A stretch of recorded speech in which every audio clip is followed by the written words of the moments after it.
Hello, welcome everyone to Design 303 Industrial Design Methodology. Our first project is to study the various methodologies surrounding creativity within the design process.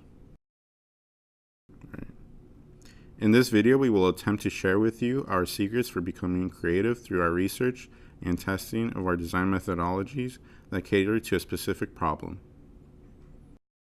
Here you will watch the journey of 5 very different students who've come together to solve a specific problem.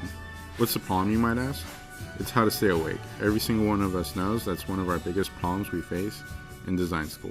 Now let's see if we can solve it using some of our newly learned methodologies. After a lot of research and testing of different methodologies, they have come up with their top 5 methods.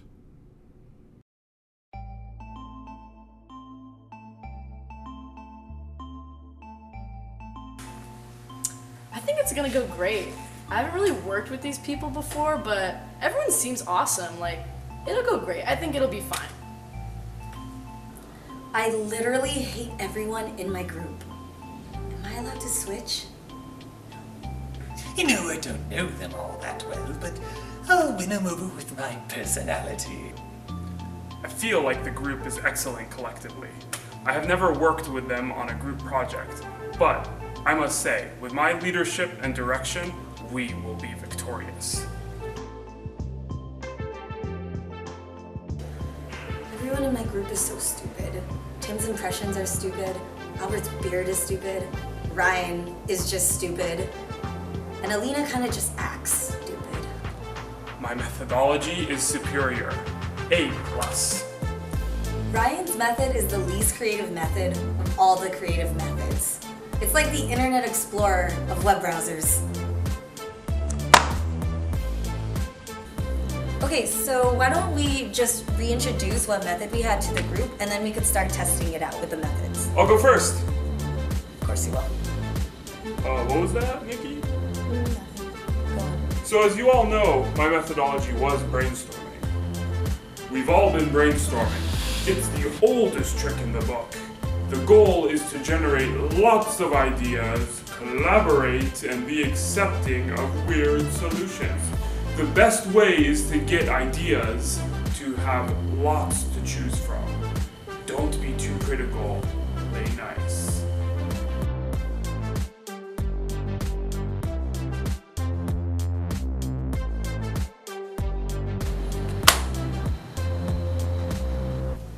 Ryan thinks his method is the best? Ugh.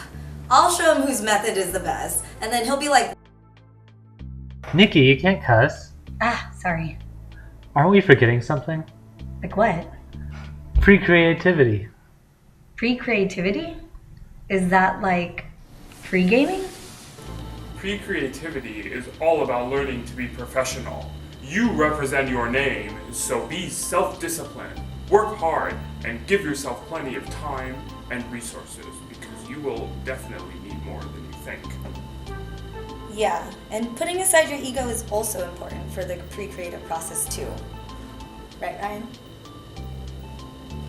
I also hear that setting up the environment is important, like the lighting and your mood. From personal experience, I know that green helps with this. You mean like the color green? Yeah, that. The Stepladder Method is a version of brainstorming that focuses on divergent ideas and giving everyone in the group equal say. The first step is to present the task. Then the group breaks up and comes up with ideas separately. Meanwhile, 2 members discuss their task with each other.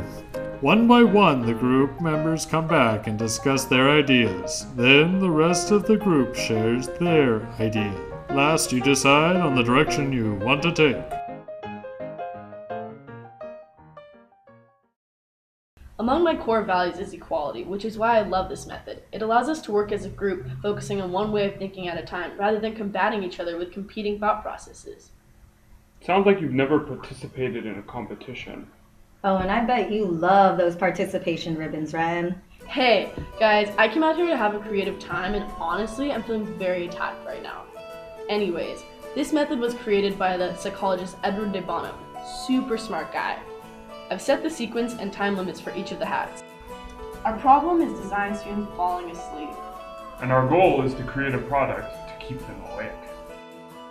Maybe we shouldn't wear these hats. I feel like these hats are so ugly. My intuition tells me that it's hard to be sleepy when you are in pain. Maybe something to shock people awake. These ideas are opposite, but both great. Both types of stimuli have customers that respond positively. You know, pleasure seems like it would relax people to sleep, but pain actually seems more viable. Oh, what about a ring that slightly shocks you when you begin to doze off? Overall, utilizing pain stimuli seems like the most viable option. We're gonna go with that one. Okay, so my method is the trigger method. What is it? It's pretty much an idea creating concept where when you have a problem, you introduce a random thoughts, and then by forcing a connection between the two, you're able to come up with a solution that you didn't think of before. Okay, so let's connect this to the problem that we have, which is how do we keep a tired design student awake? We have to introduce a random thought. Alina, say anything. Orange. Okay, so orange is a fruit that you eat. Eating will definitely keep you awake. Oranges are round like a ball. You can juggle a ball. Juggling is stimulating. Yes, and Also, an orange is something you can squeeze, cut, and eat. That's moving and stimulating.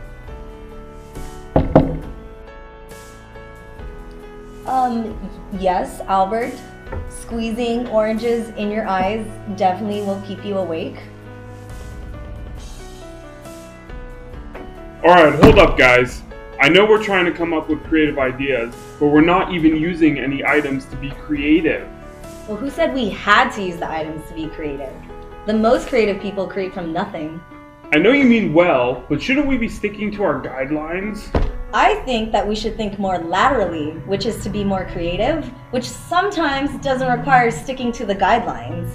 Damn it, Nikki, why do you always have to contradict me? Maybe because your ideas are coming from a narcissistic prick that always wants to control everything. Oh, and you think you'd be better at taking charge? You walked into school late with a shirt that said day drinker.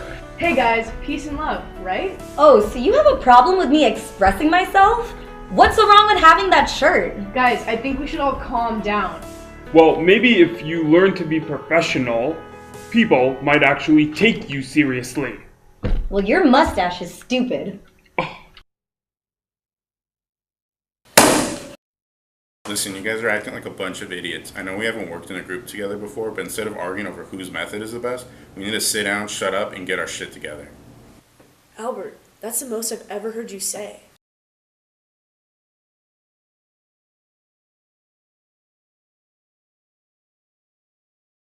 So I've been writing down all of the pros and cons of each methodology, and as TB would say, we need to come up with a systematic plan, practice pre-creativity, define a goal, and set constraints. But it seems that we're missing one more method, and it might be the best method, What's that? the dream cycle. You want us to sleep? That almost contradicts trying to keep a sleepy design student awake. But we're not even using the items. Well, to go with what Nikki said before, as long as we achieve our defined goal, it doesn't really matter. Well, I mean, I guess there's nothing left for us to do but to test out this method. So why don't we just go nap and then come back to evaluate? Alright, sounds good. Cool. Alright, get some rest, guys. Good night. Night. Night. Wow, that actually worked. Right. Jokes aside, this method can be very helpful. While you dream, you can be very creative and you can capitalize on it by prepping your sleep. 30 minutes before dozing off, you should think about your problem. This will trick your subconscious mind into dreaming about it, then simply fall asleep. When you wake up, write down what you dreamt of and see how it relates to your problem. I've also found that when I practice this method, when I wake up, I feel focused, and as I get ready for my day, I get a rush of ideas. Well, I actually feel a lot better. That REM sleep did me well last night. Yeah, I feel refreshed. I feel like I have a lot more ideas right now. Whoa, I got it. REM sleep was the answer to our problem. Wow, man, way to think like a 5-year-old.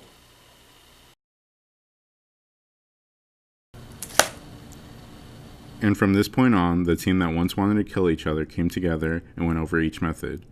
They put aside their differences and were able to positively help each other, bounce off ideas, and ultimately found that the best idea to keep a tired design student awake was simply to sleep, all thanks to Albert's glorious, ingenious, wonderful, great methodology.